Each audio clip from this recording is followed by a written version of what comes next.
Assalamualaikum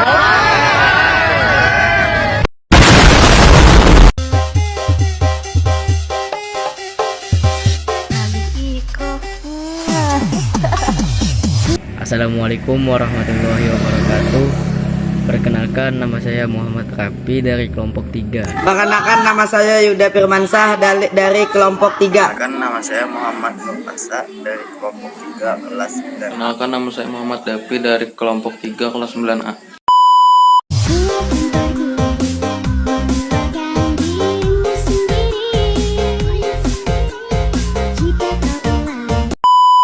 Apa itu oogenesis? Oogenesis merupakan proses menghasilkan sel kelamin pada wanita. Dan untuk menyelesaikan proses oogenesis ini membutuhkan jangka waktu bertahun-tahun. Loh, kok bisa?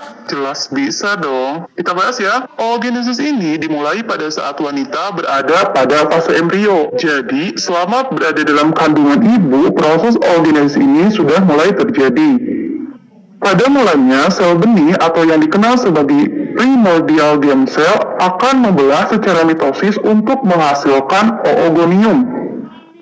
Kemudian, oogonium ini akan membelah dengan cara mitosis untuk membentuk oosit primer.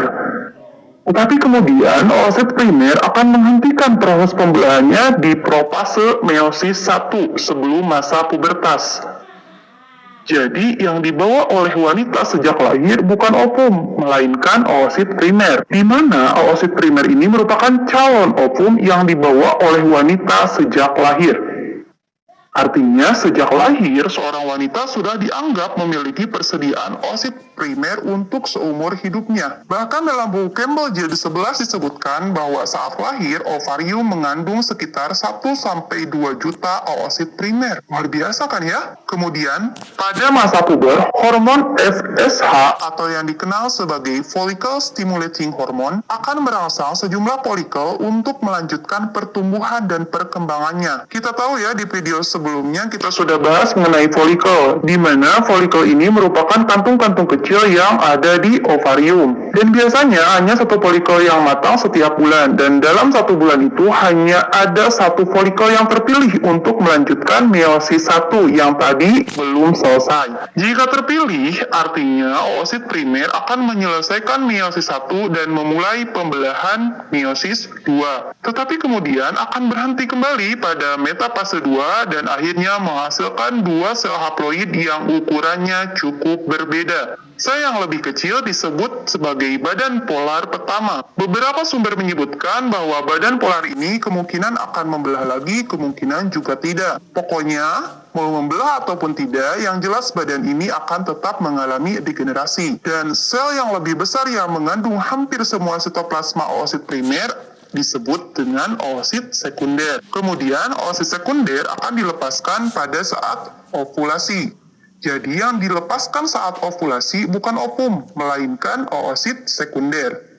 Hanya jika sperma menembus oosit sekunder ini, maka meiosis 2 akan dilanjutkan. Jika penetrasi sperma benar-benar terjadi, artinya oosit dengan cepat akan melengkapi meiosis 2 yang tadi terhenti di metafase dan akan menghasilkan satu sel telur besar yang dinamakan dengan ovum dan menghasilkan badan polar kedua yang sangat kecil. Karena tidak memiliki sitoplasma yang mengandung nutrisi, badan polar ini akan mengalami degenerasi dan mati. Pembahasan kali ini berdasarkan sumber dari Campbell jilid 11, halaman 1207. Oh ya teman-teman, penjelasan ovum dan sperma yang merupakan awal pembentukan manusia ini juga tercantum dalam Al-Quran loh. Salah satunya terdapat dalam surat Al-Insan ayat 2 yang bunyinya seperti ini. Inna khalaqnal insana min nutfatin amshajin nabtalihi faja'alnahu sami'an basira. Dalam surat tersebut disebutkan kata nutfah yang merupakan fase awal manusia.